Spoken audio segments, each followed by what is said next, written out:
আসসালামু আলাইকুম। এখন থেকে হিজাব পরতে পারবেন বাংলাদেশ সেনাবাহিনীর নারী সদস্যরা। সেনাবাহিনীর নারী সদস্যরা এখন থেকে চাইলে ইউনিফর্মের সঙ্গে হিজাব পরতে পারবেন।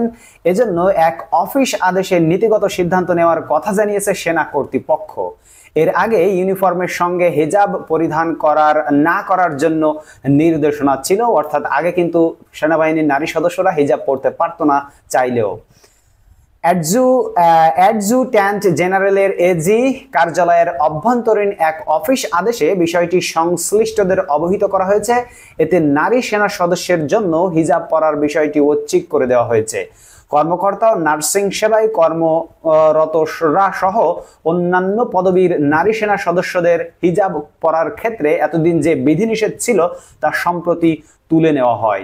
জানা গেছে, গত ৩ সেপ্টেম্বর পিএসও কনফারেন্সে ইচ্ছুক নারী সদস্যদের ইউনিফর্মের সঙ্গে হিজাব পরিধানের অনুমোদনের বিষয়ে নীতিগত সিদ্ধান্ত নেওয়া হয়।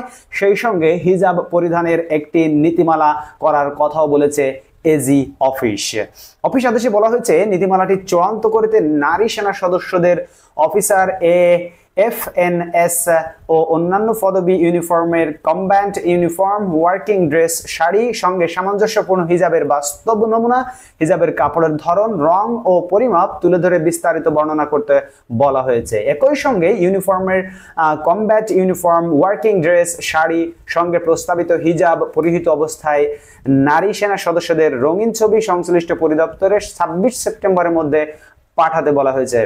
আলহামদুলিল্লাহ, বাংলাদেশ সেনাবাহিনীর ঊর্ধ্বতন কর্মকর্তাদেরকে অসংখ্য ধন্যবাদ এরকম একটি সুন্দর সিদ্ধান্ত নেওয়ার জন্য।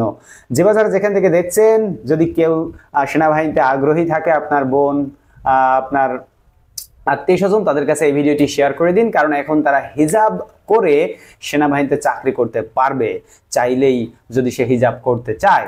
তো একদল লোকের মাথা কিন্তু এখন পুরাটাই নষ্ট হয়ে গেছে। এটা কোন দেশ হচ্ছে ভাই, নারী সেনা সদস্যরা এখন হিজাব পরবে?